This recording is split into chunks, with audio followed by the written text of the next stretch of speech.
Hey everybody, welcome to ThaxCast. As always, my name's Terrell. Thanks for coming by.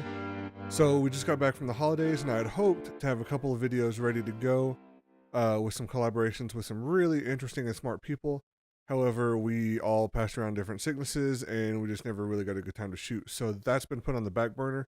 We may end up doing it possibly over Skype or something like that later on and record it because the opportunities to meet in person just aren't that great at this distance. But anyway, that's coming down the line at some point. But today I wanted to talk about Ready Player One by Ernest Cline. Now, this video is going to include three things: the book, the audiobook, and the movie trailer. Just at this point, there's been one kind of major trailer release, so it's going to be about that and kind of nitpicking it a little bit. Overall, I'm excited, and the book was really good, but let me talk about that and tell you why. Ready Player One was released in 2011, and this is the first novel by American author Ernest Cline. Cline, originally from Ashland, Ohio, is married to fellow best-selling author and poet Kristen O'Keefe Aptowitz. They are currently living in Austin, Texas. Ready Player One is set in a dystopian near future of 2044. The main character, Wade Watts, lives in some trailer home stacks in the outskirts of Oklahoma City.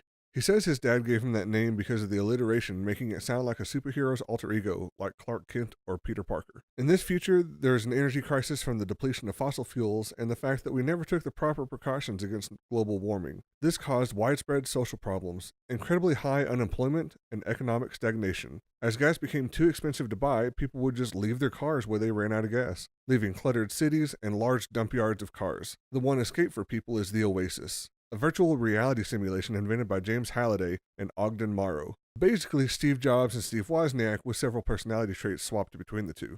The Oasis is fairly easy and cheap to get access to, but the more you can spend on your setup, the better and more immersive your experience is. The biggest draw is that you can do or be anything that you want, that you couldn't do or be in the real world, and without having to spend money to enjoy it, although again, if you do spend the money, your enjoyment factor goes up. When Halliday died, a video was released to the public telling them that he had been working on a hidden Easter egg in the Oasis. To get to the Easter egg, you have to get through 3 gates. To open the gates, you have to have the right keys. To get the keys and to find the gates, you have to figure out a set of cryptic clues. He gave a clue on how to find the first key in the video. The most important thing about looking for the Easter egg was that the person who found it would inherit his vast fortune and majority control of his corporation. Halliday didn't have any heirs, so this seemed to him the best way to make sure that his legacy lived on through people clever enough to figure out his clues.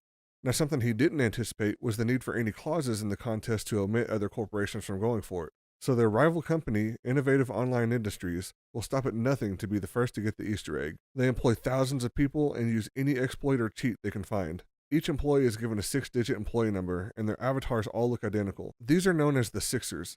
If the Sixers find the egg, the Oasis will be overly monetized and ruined in other aspects for the majority and will be only accessible to the wealthy. This book is a trove of 80s pop culture with a little late 70s and early 90s thrown in too. A good portion of the book is going over different pop culture references and explaining why they are popular or relevant to the search. Now, some people may shy away from this if they don't like or get nerd culture, but if you can get past that, the story itself is entertaining and makes for a good action/suspense/sci-fi experience. Wade and a number of other egg hunters, or gunters, set out to find the egg first and save the Oasis from IOI. This book has it all: action, adventure, puzzle-solving, nostalgia, romance, and comedy. Now on to the audiobook.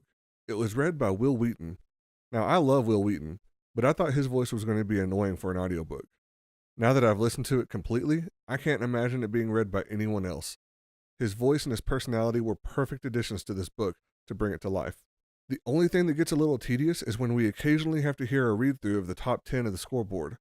This feels reminiscent of the "what a horrible night for a curse" message from Castlevania 2.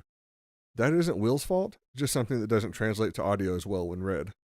Okay, so the trailer. I'll try to keep this spoiler-free, but there may be a couple of very small spoilers that I honestly don't really consider spoilers, but tread lightly. First off, I want to say that I'm super excited for this movie. It looks great, but there are a few things that I want to nitpick in the trailer. First is that after about the first third of the book, Wade is bald, and the reasoning for that is actually very detailed in the story, and it doesn't seem to even happen in the movie. In fact, it looks in the trailer like he never leaves his original playing location. Secondly, the trailer makes it look like he lives in Columbus, Ohio, which in the book is the location of IOI headquarters and not where he lives initially. The DeLorean he drives looks like it's missing the decal on the door that it was described in the book. The scoreboard shows Parzival is ranked first with 2 keys and nobody else on the board. Now, this could be edited out just so that it doesn't spoil anything, but as it shows in the trailer, it makes me wonder if they've changed the story a lot. This scene just flat out doesn't happen in the book, and couldn't have been in the book the way it was written. I don't recall this scene happening either, but I can easily see how this is just one of the side quests that they could have done. This character is supposed to have a large port wine birthmark that she's really embarrassed of, and it looks like it could be there on camera left, but it looks barely noticeable. I know that Klein helped with the screenplay, so he probably was okay with these changes, so I'm not necessarily bashing the trailer, just pointing out some of the discrepancies that I noticed. Now, the movie comes out at the end of March, so if you want to get the book read before you watch the movie, get it soon. It's easily available through bookstores everywhere, through Amazon, through your e-readers, through your audiobooks, whatever. But I highly recommend this book. It's a one-off instead of a series, although there is a rumor going around that there will be a sequel to it. Actually, it's more than a rumor. He's actually said himself that he's working on it. Well, let me know what you think. Did you read the book? What did you think of it? As always, your comments are appreciated. Make sure you subscribe to the channel. Give it a thumbs up if you liked it. Give it a thumbs down if you didn't. As always, thanks for coming by. Be good to each other, and have a good one.